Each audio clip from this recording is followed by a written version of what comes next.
This is why the RED Komodo X is not for you, because you can achieve the same results with any other kind of camera. Am I being sarcastic? No, listen. Look how many successful YouTubers and filmmakers are out there, and they don't necessarily use the RED camera. But what do they know that we don't? What do they use? What gear do they use? What is the secret to getting those vibrant, accurate colors with amazing skin tones? Is it because they're talking about a camera but hiding and filming with a RED camera? Is it the editing software or the equipment? Obviously, they know something we don't, and we need to figure it out because they're killing it. But my question is, why complicate your life and invest an enormous amount of money to shoot with a RED camera, right? Follow this video, which I will divide into 3 different categories, and your understanding of RED cameras and other cameras might change dramatically. If you're new here, welcome. It would mean a lot if you subscribe to my channel. My name is Ruben, and I create videos on filming, camera gear, and health. How many good cameras are on the market today? You know, there are tons. Now, although some are slightly different, you can achieve your goal more or less using almost any camera. So, why RED? Every time I post something about RED cameras, some people from my community tell me things like, hey, you can acquire the same results using a Sony, a Canon, or even an Nikon camera without spending so much money. And as much as they might be somehow right, there is something about RED cameras that is pushing me to make this video. So, to put things in perspective without wasting time, let's divide this into 3 different categories. Category number 1 is the people who use mobile phones to shoot their videos. If you belong to this group, you're probably a happy camper. I'm a happy camper! You make your videos and edit them either using a mobile device or a computer, and you don't have to worry about color grading, for example. Some of you will probably use some LUTs to somehow enhance your footage, and that's totally cool. And that, just to make it crystal clear, doesn't have anything to do with the number of subscribers and number of views. Your workflow should be very fast and productive. Category number 2 is the people who use any other kind of camera to shoot their videos, including DSLRs or hybrid cameras. Here you will find all major brands like Sony, Canon, Fujifilm, Panasonic, GoPros, etc. But we can divide this category into 2 groups. The first one will film and edit and maybe won't use any color grading. Maybe some will even use automatic settings. Again, this is another fast and productive workflow without complicating your life. A clear example is some colleagues who make tech videos and have reached 100K in a relatively short time. But let me underline here that the colleagues I'm referring to have impeccable content and video quality, just to make it again crystal clear. The second group consists of those inclined to make short films, those who start working as freelancers, and those who like to experiment with their work. Usually, I repeat, usually this group may have fewer subscribers and views than the first group, and depending of course, on their content, will strive a little bit more to get up there on YouTube. As you can see, the more we move forward, the more complicated the work will be. So again, why RED? Bear with me just a few seconds, please. Finally, the third category will be the people using cinema cameras. And I know what you're thinking right now. What is a cinema camera? After all, they're all digital. I mean, the ones we're talking about here. Well, I hope you agree with me, but you can't compare a camera that shoots in a normal video format and a camera that shoots in some kind of RAW file. Am I right? Here you have 2 very different types of information recorded. One with a piece of very defined written information with a limited dynamic range, and the other with a vast information you can alter, manipulate, and recover if needed in post-production. All that without talking about cameras with higher dynamic range, internal NDs, mount choices, professional audio input or the possibilities for them, modularity, etc. The people here don't use automatic settings. Here we'll find people using the Sony FX9, FX6, FX30, FX3, Canon C70, Blackmagic cameras, Panasonic, etc. Just to mention some of the most popular players. and RED. The only problem with RED is that the prices are very high, and any accessory you need will cost you a lot. So I keep asking the same question over and over again. Why in the whole wide world shall I choose RED? Is it something psychological? Is it fashion? Is it because you'll become a better filmmaker if you shoot on RED? Is it because you'll get more clients if you shoot with RED?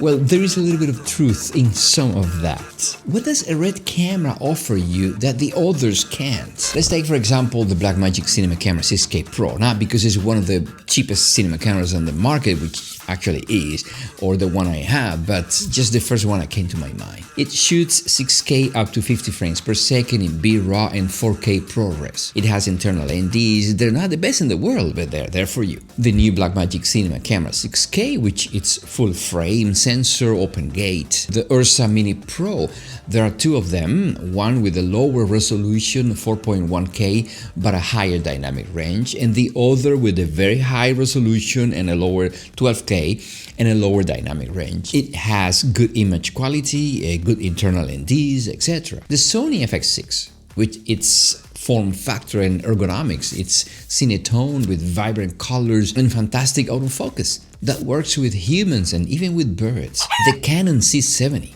with its flip screen and another one with great autofocus and advanced sensor. Some people say that it's the same sensor you find in ARRI cameras. There are choices out there, so many choices, and still, I'm stubborn and keep thinking about RED cameras. I've been scratching on the surface of this very fascinating and deep iceberg. I've been attending some reeducation sessions, learning, and I'm starting to understand why people, despite the prices, choose to film on RED cinema cameras. I'm beginning to see that this is where I like to see myself in the future. When you learn how to operate a camera, you must keep some technical things in mind. I'm talking about aperture, frame rate, white balance, ISO, etc. Making errors in these adjustments can lead to unusable footage. That concept changes dramatically when you shoot using a RED camera. When recording in RED RAW format, nearly all data can be recovered. I had the opportunity to attend some presentations by Panatronics. Shout out Panatronics, thank you so much guys. This company distributes cinema gear here in Italy, where they talked and showed the RED Komodo X. So we did an interesting test. So we wanted to see, mainly me, because I still couldn't believe this could be like for real. And so we shot some stuff with the Komodo X, but we messed it up some settings on purpose. Color temperature, tint, and we underexposed the shot. It was a mess.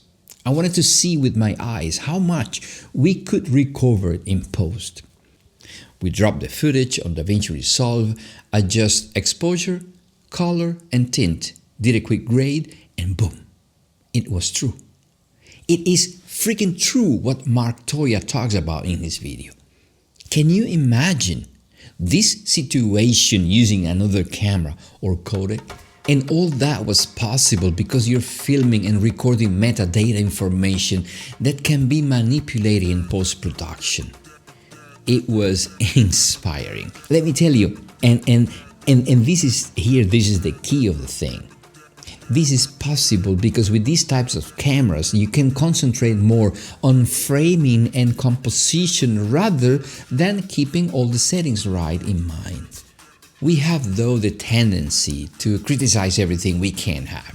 For example, we say the OG Komodo and the Komodo X take a very long time to start. Still, we forget that we must calibrate the sensor before using a Blackmagic Cinema camera, which takes some time.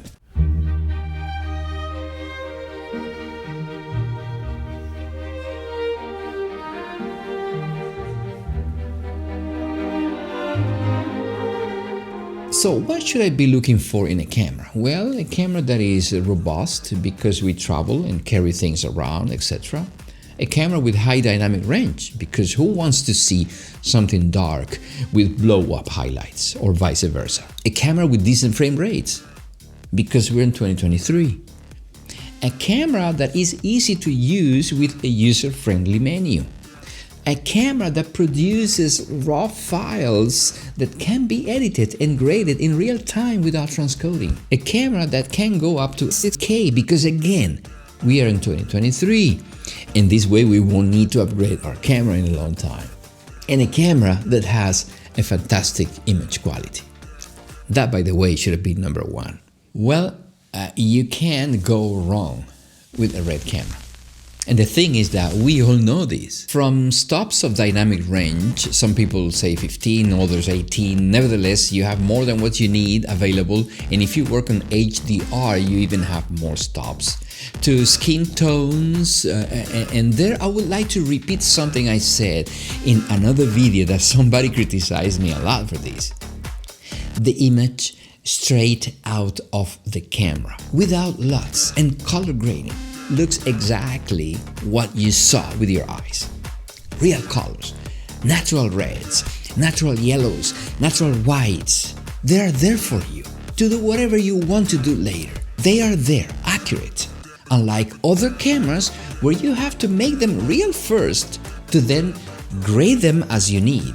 With RED cameras, you obtain the accuracy of colors again out of the camera. Just thinking about choosing RED as my primary camera, just thinking, has opened up a whole new world of filming and post-production possibilities thanks to its distinctive quality. Look, this is what I think. Even after watching Patrick Thomas's video where he says, don't buy the FX3, just make better videos with what you have, and he's right, by the way.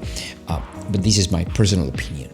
If you're working as a filmmaker, have your company, have clients, and want to take the next step and push your envelope to the next level, then my friends, the RED Komodo X is for you.